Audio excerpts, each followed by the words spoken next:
Kita mulai sekarang materi pertama kita tentang berpikir kritis. Mengapa kita perlu berpikir kritis? Nah, ini ada, kalau ini jawaban-jawaban yang sifatnya analisis. Kira-kira apa sih yang membuat kita butuh berpikir kritis itu? Apakah tidak bisa berpikir kritis itu otomatis saja? Kita mikir biasa saja kayak orang-orang lain. Toh semua orang juga berpikir. Apa ada orang yang tidak berpikir hidup di muka bumi ini? Semuanya juga berpikir. Kalau tidak berpikir, dia tidak bisa hidup selayaknya seorang manusia. Tapi kalau kita renungi, ternyata berpikir itu sesuatu yang sifatnya kompleks. Tidak sesederhana yang kita bayangkan. Ya, secara otomatis kita bisa berpikir.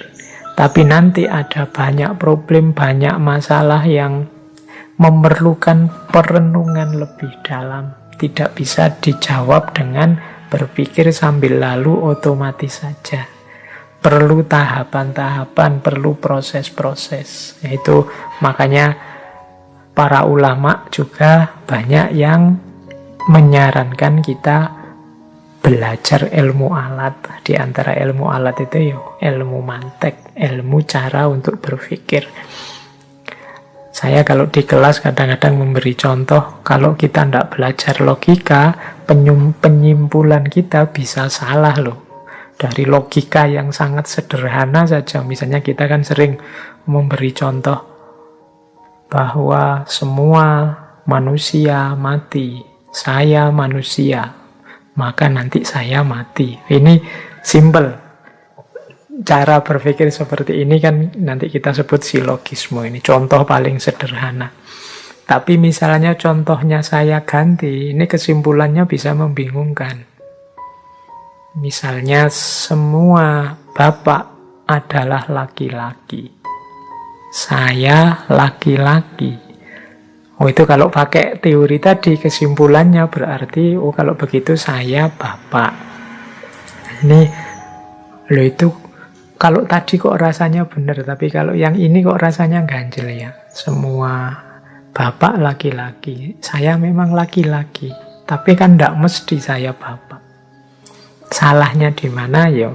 Ini ada kaidah logika yang dilanggar. Jadi, ngertinya dari mana yo? Teman-teman belajar lagi tentang logika. Ini salah satu sebenarnya ilustrasi bahwa berpikir itu juga harus ngerti caranya. Ngerti jalannya. Oke, itulah antara lain gunanya berpikir kritis. Nah, di situ saya tulis ada beberapa alasan kalau mau dicari mengapa kita butuh berpikir kritis. Yang pertama, berpikir itu sifatnya eksistensial.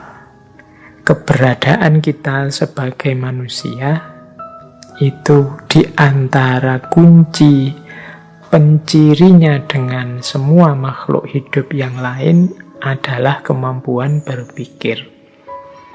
Para filosof zaman dulu mendefinisikan manusia itu sebagai binatang yang berpikir. Nah, ini berarti penciri utamanya manusia itu berpikir. Sehingga kalau manusia kehilangan kemampuan berpikirnya, dia berada dalam bahaya. Mungkin dia jatuh ke ranah kebinatangan sehingga hidupnya tidak tertib, tidak tertata, isinya hasrat, ambisi, tidak cerdas, sering jatuh dalam kekeliruan, kesalahan, atau juga jatuh ke ranah asfala safilin, kalau bahasanya Al-Quran bahkan lebih rendah dari binatang.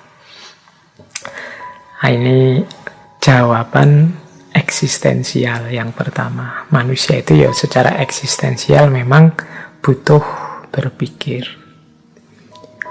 Yang kedua, selain bahwa hakikat mekanisme kediriannya adalah berpikir, manusia juga punya fitrah kebenaran.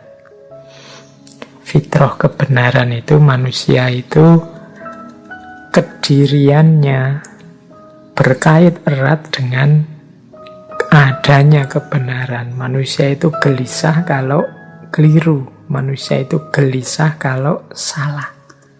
Kita kan kadang-kadang jelas-jelas salah, tidak mau disebut salah. Karena memang manusia itu selalu ingin ada di ranah yang benar. Nah, ini fitrah. Berarti apa? Yang bisa membawa kita kepada kebenaran itu nilainya penting bagi manusia. Termasuk akal budi dan berpikir. Jadi manusia itu secara fitrah ingin berada dalam kebenaran, sementara dia tidak selalu ada di sana, kadang-kadang juga khilaf dan salah. Maka manusia pastinya membutuhkan kendaraan untuk sampai pada kebenaran. Antara lain kemampuan berpikir kritis. Yang ketiga, secara pragmatis manusia itu membutuhkan berpikir untuk hampir semua wilayah kehidupannya. Berpikir adalah universal need, kebutuhan kita yang universal di bidang apapun. Saya pernah ditanya, Pak, kalau belajar filsafat itu nanti kerjanya di mana? Itu zaman itu saya masih bingung jawabnya gimana kan, kalau nyari lowongan pekerjaan di koran-koran itu kan tidak pernah ketemu dicari seorang filosof. Apa teman-teman nyari, coba dibuka webnya lowongan kerja itu, jarang kan ditemu, atau jangan-jangan malah tidak ada dicari seorang filosof. Kalau dilihat ininya itu mungkin para sarjana dan mahasiswa filsafat bisa pesimis. Tapi jangan lupa, hakikatnya filsafat itu adalah berpikir yang benar. Dan berpikir ini kualifikasi kompetensi yang dibutuhkan oleh semua bidang pekerjaan, bahkan semua bidang kehidupan manusia. Tidak ada satu bidang pun yang tidak butuh kemampuan berpikir yang benar. Maka kalau ada yang tanya, kalau yang tanya saya sekarang, Pak, sarjana filsafat itu pekerjaannya apa ya? Jawaban saya mestinya ya dia bisa bekerja di bidang apa saja. Karena kemampuannya kemampuan yang paling dasar, yaitu kemampuan berpikir yang benar. Dan semua bidang pekerjaan ya membutuhkan kemampuan berpikir yang benar. Sehingga dia disebut universal need. Nah, ini kalau ada yang tanya ya, mengapa kita butuh berpikir kritis? Ya karena setiap bidang pekerjaan, setiap dimensi hidup kita membutuhkan tanggapan kemampuan berpikir yang benar. Yang keempat, mengapa kita butuh berpikir yang benar? Karena hidup ini dinamis, hidup ini plural, macam-macam. Satu kebenaran mungkin cocok di sini, tidak cocok di sana. Cocok sekarang, tidak cocok untuk besok. Sehingga manusia tidak bisa berhenti di satu titik kebenaran. Dia butuh terus-menerus mengolah kebenaran itu agar senantiasa sesuai untuk hidupnya.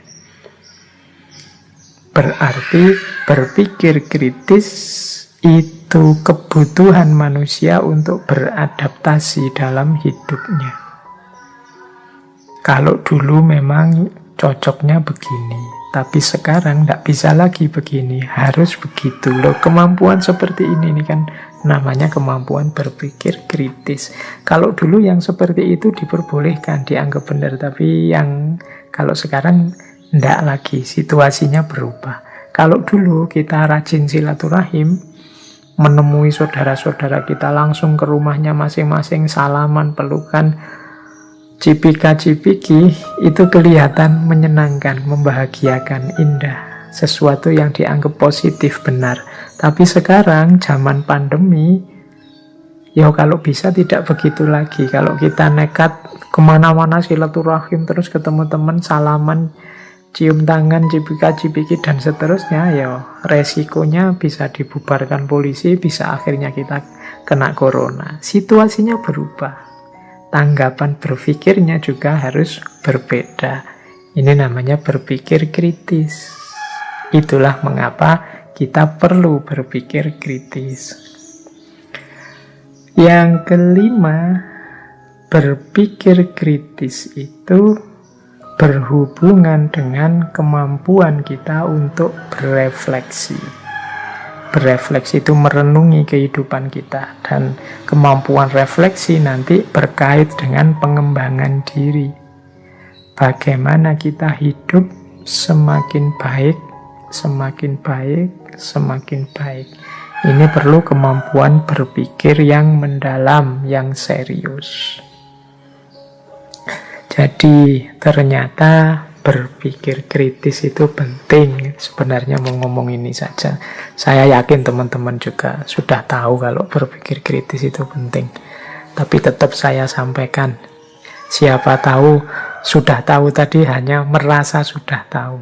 Padahal aslinya belum tahu. Kalau ditanya juga masih bingung.